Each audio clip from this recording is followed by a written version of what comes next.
नमस्कार तरुण मित्रों, मैं लक्ष्मण कुमार अपने यूट्यूब चैनल जौनपुर वाले में आप सभी का स्वागत खैरमकदम करता हूं। दोस्तों, मैं लक्ष्मण कुमार अपना ग्रेजुएशन काशी हिंदू विश्वविद्यालय से फिलॉसफी ऑनर्स में किया है और आज जिनकी एक बहुत चर्चित किताब अमोक्ष हमारे सामने है। हालांकि इसका विमोचन इसी दिवाली को हुआ था, पिछली दिवाली को 2023 में।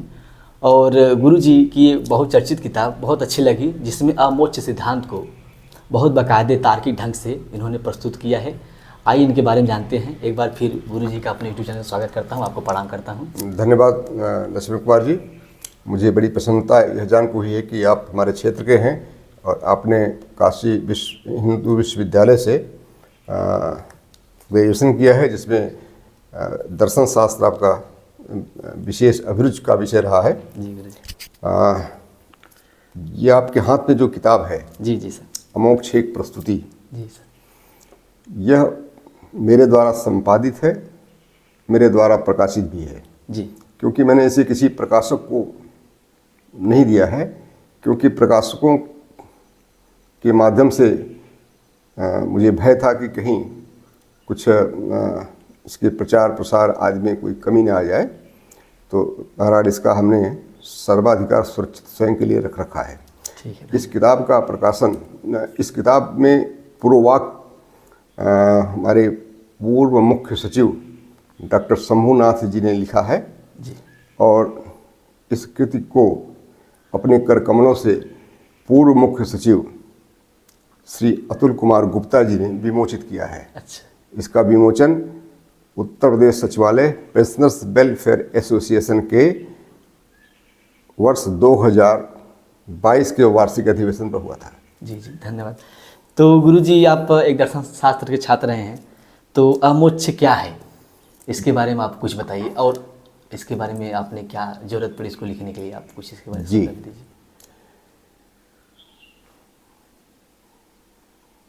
सनातन संस्कृति से जी जो लोग भी परिचित हैं, जी उनके लिए मोक्ष शब्द का परिचय देने की आवश्यकता नहीं है।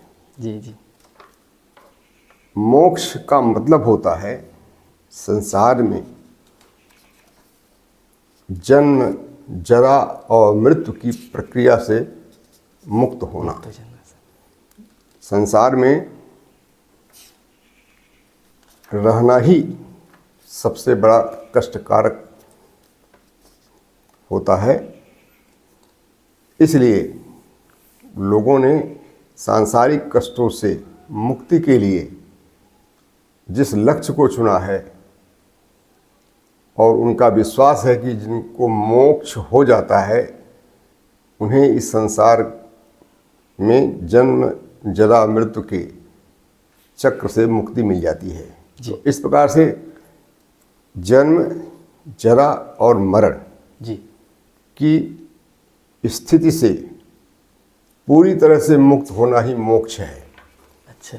मैं मोक्ष के उस विचार का विरोधी नहीं हूँ कि मुक्त होना, जी। और लोगों ने मोक्ष की मनचाही परिभाषा दे दी है। मैं मनचाही परिभाषाओं के विरोध में नहीं हूँ, मैं केवल इस सिद्धांत के विरोध में हूँ, इस विचार के विरोध में हूँ, जिसमें यह समझा जाता है कि मुक्त होने के उपरांत लोगों को या जीव को या जो मुक्त हुआ है उसे संसार की जन्म, जरा, मृत्यु की प्रक्रिया में दोबारा नहीं आना पड़ता है। मित्रों, दर्शन का मतलब होता है, दर्शन शास्त्र में का मतलब होता है कि आपने तत्व का साक्षात्कार किया है। जी सर। जिन लोगों ने तत्व का साक्षात्कार किया है वे दार्शनिक होते हैं। दर्शन वीक्षण, देखना, दर्शन देखना है, दर्शन परिकल्पना नहीं है। जी। भारतीय दर्शन परिकल्पनात्मक नहीं है। जी जी। क्योंकि इसमें अनुभव की महत्व दिया गया है, अनुभव को महत्व दिया गया है। अनुभव के आधार पर सर कहा गया है। और तत्व का अनुभव करने वाला, जी। प्रत्यक्ष करने वाला केवल और केवल तत्व ही है, परम तत्व ही है। परम तत्व। परम तत्व ने स्वयं का साक्षात्कार किया अच्छा। और स्वयं के साक्षात्कार के उपरांत उनकी जो अनुभूति हुई जी उसे ऋचाओं में अभिव्यक्त किया गया है। तो भारतीय परंपरा यह मानती है कि ऋग वैदिक ऋचाएँ जी जी सर। वो किसी व्यक्ति विशेष के द्वारा निर्मित नहीं हैं, अपितु वे अपौरुषेय हैं। वे परम तत्व के साक्षात्कार संबंधी परम तत्व के साक्षात्कार संबंधी अनुभवों का आख्यान है। जी। इन्हें हमारे विभिन्न ऋषियों ने समय समय पर प्रकाशित किया है सर।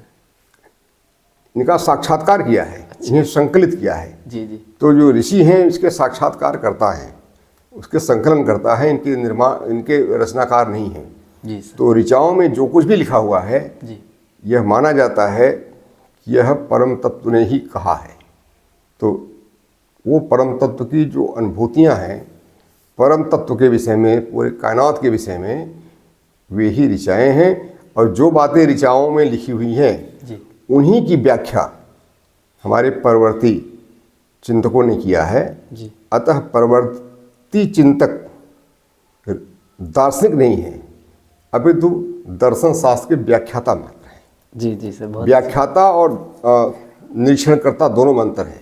जी। निरीक्षणकर्ता स्वयं निरीक्षण करता है और व्याख्याता निरीक्षण किए हुए की व्याख्या करता है।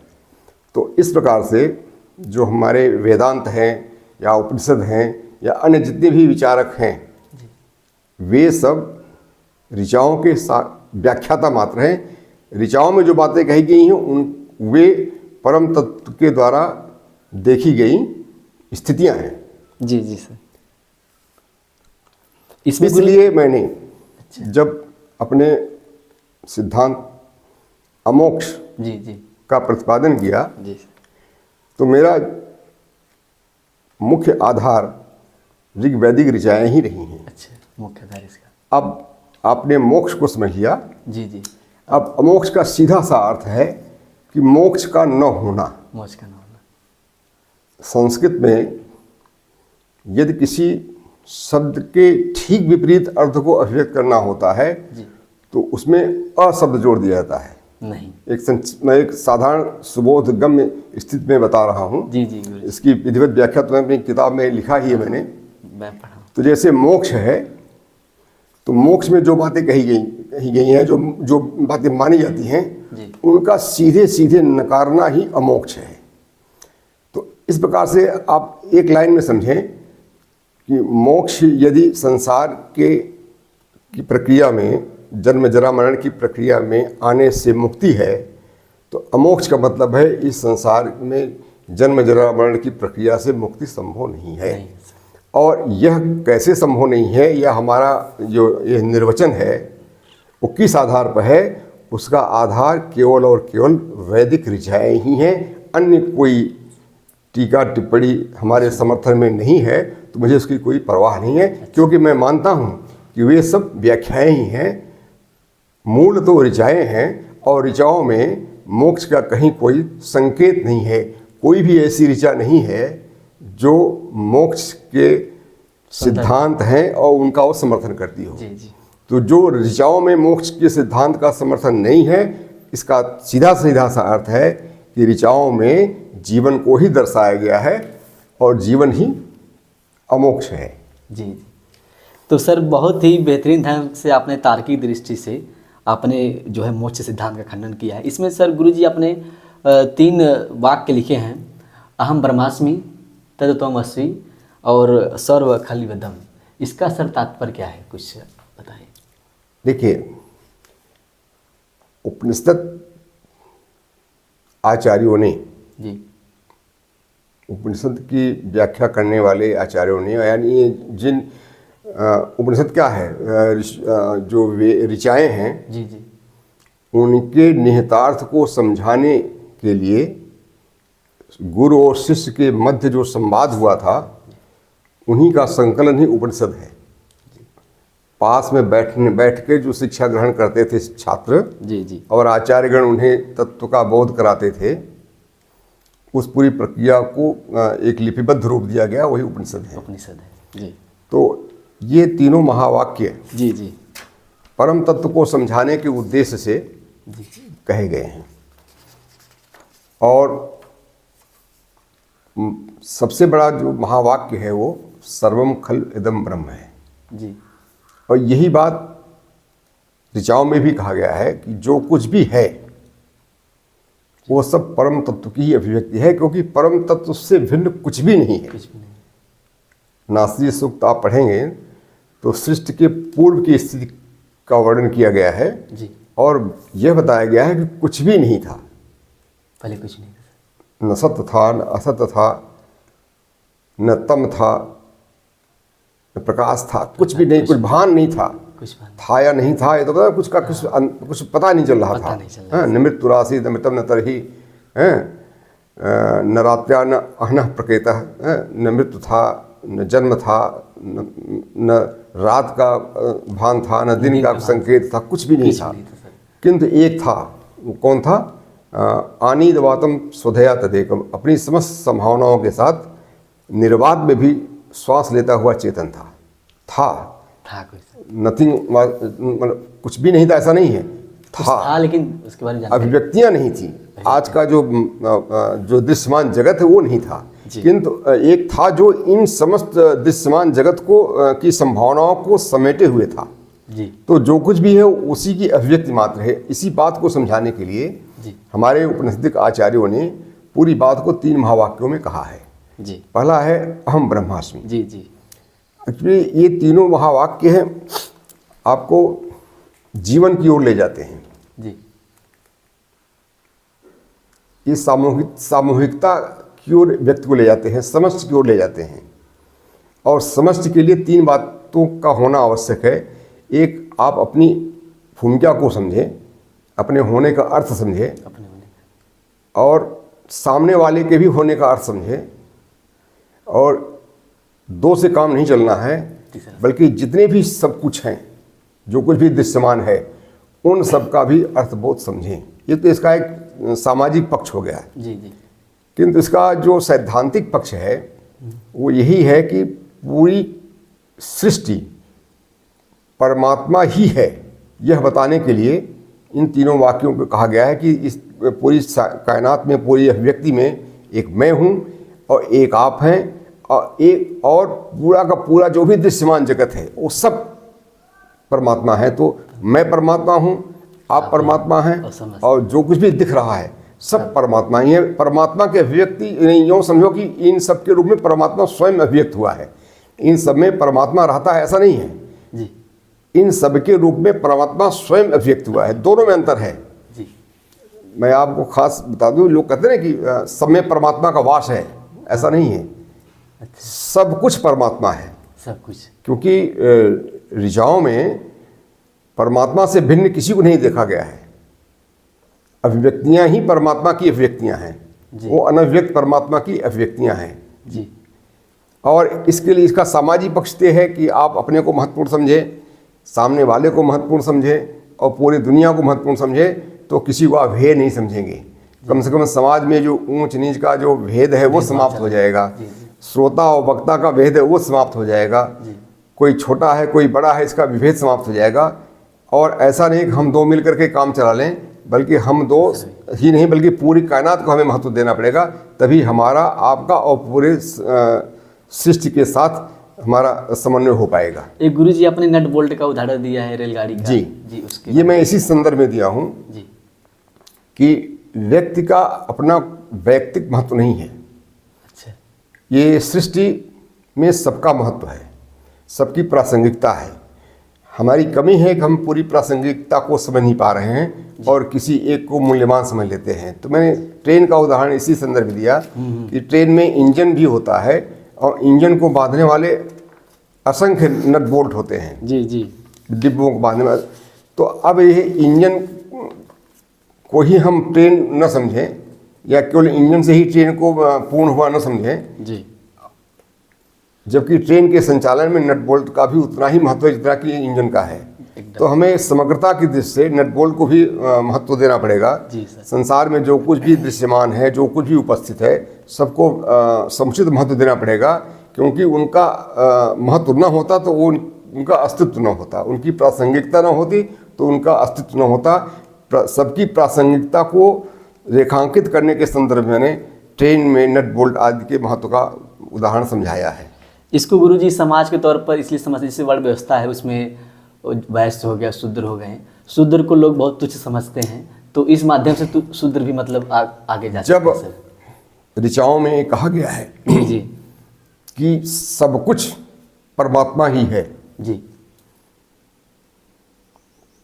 और इसी को व्याख्या करते हुए 3 महावाक्यों में जो बताया गया है कि मैं ब्रह्म हूँ, आप भी ब्रह्म हो और पूरा कायनात ब्रह्म है। जी जी, तो फिर ऊंच नीच का मतलब क्या रह गया है?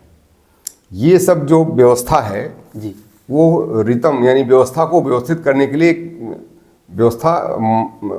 व्यवस्थापक के द्वारा बनाई गई है। जी जैसे आप एक ऑफिस लेते हैं, जी, ऑफिस में अनेक पद सृजित होते हैं। जी, एक पद होता है जो निर्णय लेता है, हाँ, एक पद होता है जो कार्य करता है, और एक पद होता है जो सब कार्य करने और निर्णय लेने वाले की भी सहायता करता है।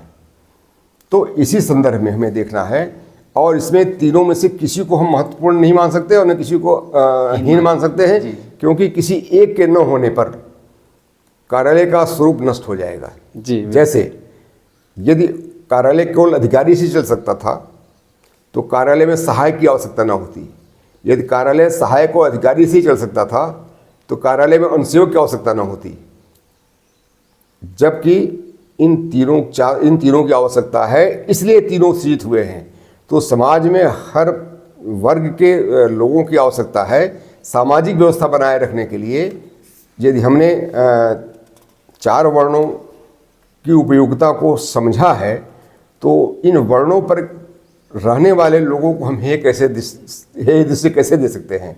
तो ऐसी स्थिति में इन वर्णों को जो धारित किए हुए हैं या इन कर्मों को जो कर रहे हैं उनके हम महत्व को हीन न समझें।